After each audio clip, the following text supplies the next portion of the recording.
I would love to hear about, like, you have written some poems on awakening.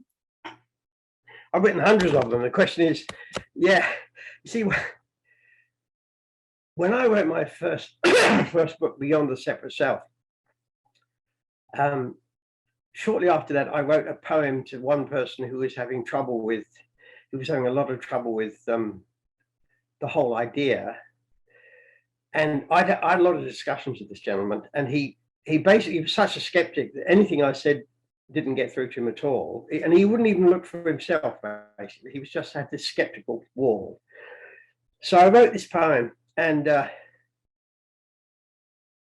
he appreciated the poem, but it still didn't get through. But when I put the poem up to my email group, I got lots of amazing responses. And people, I got better responses to that poem than I got to anything else I'd ever written. So I thought, well, maybe there's something in this, you know.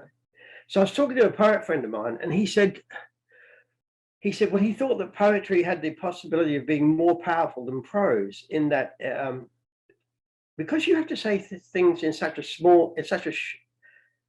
short way in poems. You can't. My poems are generally about 250 words long, whereas my articles are about 1,000 words long. So it's only a quarter of the amount of words, but I'm still saying the same amount, saying the same thing. So basically, it's more succinct, it's easier to read, but it also requires the reader to actually read the meaning into the poem. They actually have to investigate for themselves. Do you understand what I'm saying? So I was thinking about that. I thought, that's interesting, because I'm always exhorting people to investigate for themselves. So I thought, well, maybe I'll start writing poems. So I took each chapter of the book and turned it into a poem, and then the book became also a book of poems. So I've got the book of prose and the book of poems, and each goes with the other, you know. So I started doing that, and then I've basically been doing that ever since. So every time I write a book, every time a book comes out, I then turn it into a book of poems. So I've got about 300 poems now. And then in between times, during my meditation and contemplation, sometimes things would come up that would just become a poem. Things would come up in my mind, and I start to see new things, and poems would just come. So I've got some of those as well. So I've got quite a large range, you know. So. Are there a couple you would like to read today, or? Well, I'll tell you what. I'll just read the one that I was talking about. The first one I wrote, Proof. I just put that up on just let me find. I just put it up on Facebook the other day, because I have a Facebook page where I put up a poem every couple of days. I put up a poem, and I just got to find it now. You think I should be able to repeat these off the top of my head, but I've written so many of them now. That's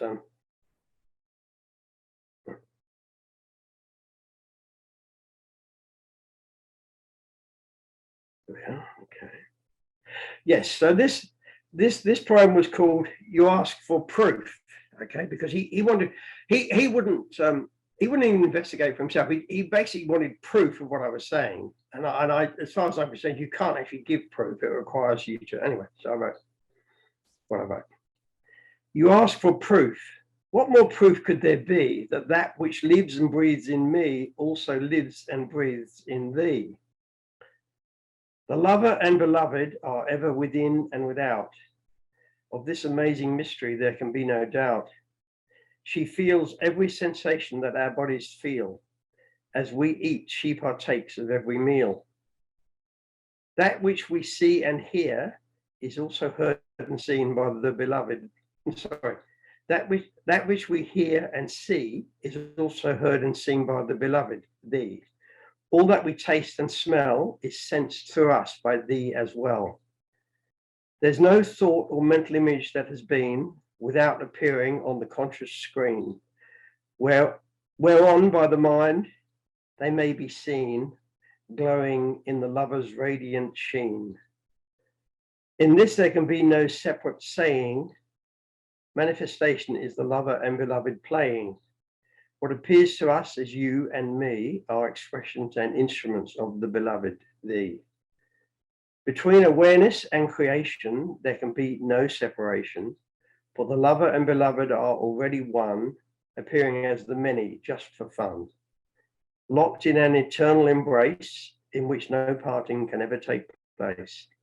Consciousness encompassing time and space, always in a state of grace. Yeah, so that's that one.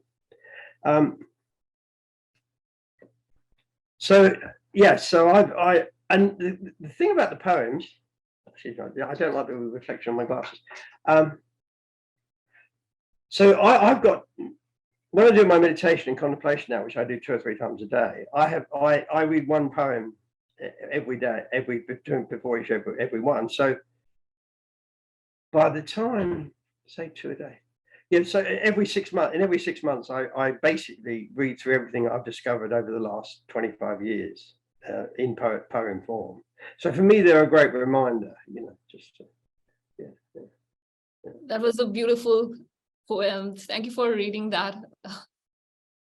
And yeah, what I think about, sorry, if anybody wants to see more of them, all they've got to do is get a look at my Facebook page, Colin Drake, and they could become a friend or just look at the pages as and when they like.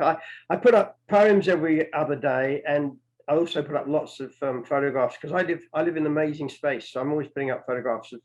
We see the sunrise out of the ocean here, so I put up some photographs of the sunrise out of the Pacific Ocean, and I live in rainforest, so it gets lots of beautiful views up here in the rainforest. I put those up too. So yeah. I'll link to your Facebook page in the yeah. You didn't have that before, right? Is it something new? Oh no, I've had the Facebook page now for over 10 years, I'd say. Yeah. I have 3 pages. I have one which is just my page, Colin Drake, and then I have another one which is about all my books. And it's called Beyond Awakening Publications, and I have a third one which is Tom we're in pottery, because we're potters. So I've got a whole page devoted to our pottery as well. So, but if you go onto my first page, Colin Drake, you'll see all the other pages are available from that page. Yeah. And if you ever want to reconnect and read more poems, I would happy to do that. Like I think I do see how poems can be more effective than just talking, because or just regular writing, because sometimes those things can be kind of like rigid concepts. Yes, yeah. I mean, yes. One of the wonderful things about writing poems actually is because I know a lot of people don't rhyme poems, but I like to rhyme poems. I'm old-fashioned in that respect. And the rhyming process forces you to look at new ways of saying things, because you are trying to rhyme them, you know. And within that process, often you will discover things you didn't discover before. When you wrote the original article and then you turn it into a poem, you'll discover new things you didn't discover before, because you're trying to find different ways of saying it. So that's interesting too. And I mean, the other thing I could just read out a poem and then talk about the poem, so that if people don't understand it, but I do prefer people to look for themselves and try and figure it out for themselves. I mean, that's part of the process, you know.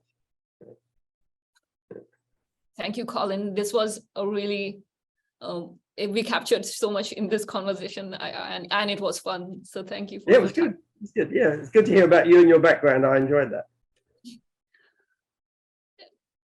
And I want to thank audience also for if you find this kind of content useful or informative, please remember to leave your feedback in the comments and subscribe.